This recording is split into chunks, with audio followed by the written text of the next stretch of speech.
Hey guys, I am here today to review a really funny book. It is called Carving Up Riley. It is the Riley McLeod series, book 1 by Paul Flanagan.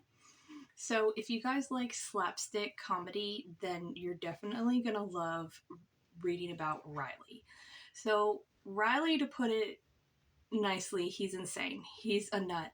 He's married to Rebecca. They've got 2 girls, and he writes movies for a living. So he's kind of crazy. He's always getting into some sort of trouble.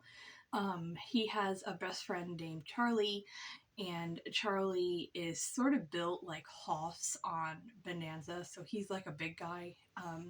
And they're always getting into some sort of insane trouble. So I want to read some of just a little bit out of this really quick for you guys so that you can see just how funny it is.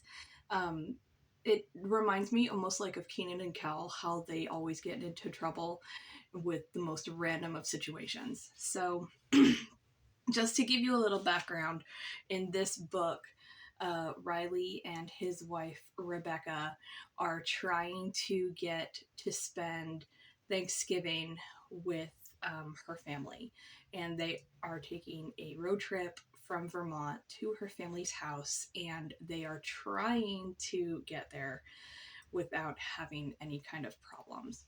So now they are still in Vermont by this time, but um, to get to the point, their SUV has broken down. So Riley thinks that he is going to be a hero in this, which he always seems to think that he's going to be, but he's not. So I'm going to start reading just a little bit of this. Now, their SUV has broken down, and he's trying to call over a truck that he has seen trying to come down the road. A fancy green Dodge Ram truck eased up to me. The truck was a sight to see in the snow, a real beauty, but not new, maybe 10 years old or older. The windows on the truck were tinted, making it difficult for me to see the driver. I assumed the driver was a nice guy, my age or older.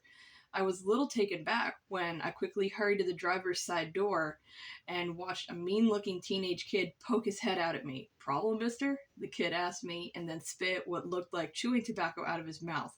I stared at the kid for a second. The little brat was wearing a Boston Red Sox baseball cap that covered a mean, ugly face filled with acne that would keep him company later on in life while he rotted in prison making license plates. My SUV broke down. Can't get a signal on my cell phone. "Gee, that's too bad. Can we help?" the kid asked me in a surprisingly nice voice.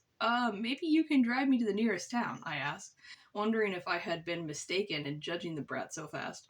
"Sure, if you just look at this first," the kid told me, leaned as far back in the driver's seat as he could, and yelled, "Now!" I threw up my head to the truck, and he gets mooned, okay? "There's your tow truck, mister," the brat broke out laughing and then stomped on the gas pedal and started to speed away. "Hey, you little punk," I yelled and began shaking my fist at the trunk. "Get back here." Now, I really didn't expect the truck to turn around, but when I saw the brake lights turn on, a deep fear swelled in my chest. The truck slid to a stop and then began speeding backward. "That can't be good," I yelled and took off running down the snow road. A minute later, the truck slammed to a stop, and to my horror, 4 vicious teenagers jumped out into the snow and began chasing me. "Yikes! Get him!" the batty driver yelled in a cruel voice. His friends all laughed and forced their rotten legs to run faster, appearing like stone bulldozers preparing to plow me down. I glanced over my shoulder, saw my enemy, and whimpered. "What are they feeding kids these days?" I asked as my legs struggled to run faster. Then an idea struck my mind. I would climb up a tree. Yeah, that was perfect. I'd climb up a tree and stomp on any hands that tried to grab me. Perfect plan. I looked around, spotted a snow-soaked tree that looked friendly enough to climb, and kicked my legs into overdrive. "Stupid kids, you'll never get me," I laughed in a victorious voice. I ran to the tree, looked up into its safe branches, and then jumped up to grab one of the safe branches. Only the branch was a little too high. I had miscalculated my height and the height of the tree limbs from the ground. Stupid math, stupid trip. I cried as my legs bounced up and down, desperately trying to grab a tree limb, any tree limb. It was no good. Realizing that I was a dead man, I slowly stopped bouncing up and down, turned around, and saw 4 grinning monsters staring at me. The 4 monsters no longer resembled punk teenagers. No, the teenagers had transformed into hideous little creatures determined to devour my manhood and turn me into a whimpering little diaper-wearing sissy who sucked his thumb and cried for his mommy. There was only one thing I could do: bribery. "I've got $40 in my wallet, guys," I said in a pitiful voice. "We want your clothes and shoes," the punk driver grinned. "Get him, guys!" Before I could run, all 4 teenagers tackled me down to the ground and began ripping off my coat, clothes, and boots. Minutes later, I was left with nothing but my Charlie Brown boxers, Rebecca's cell phone, and my wallet. "Thanks, mister," the 4 teenagers laughed as they ran off with their loot. "Don't worry, we'll call you a tow." Feeling like a sheep that had just been sheared, I scooped up Rebecca's cell phone and my wallet, stood up, looked down at my bare feet, and just let the freezing snow fall on me for a minute. Stupid kids, stupid trip, stupid Charlie tied me up. I complained through chattering teeth, and then began the long, shameful walk back to the SUV. At least I was rid of that ugly green sweater.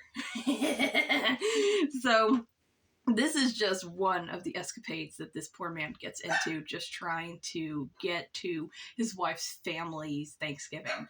And a little background on it. It's a really cute book. I highly suggest that you guys check it out. If you really like slapstick comedy, if you really need a good belly laugh, there's no way that you can sit through this book without cracking up. So I'm going to link it down below in the description so that you guys can check it out on Amazon. And I hope that you guys let me know how you like it. Tell me below how you like the book. If you end up getting it, it's on Kindle too, but I like reading paperback copies better. But this is really funny. So I hope you guys enjoyed reading a little excerpt with me, and I hope you guys check it out.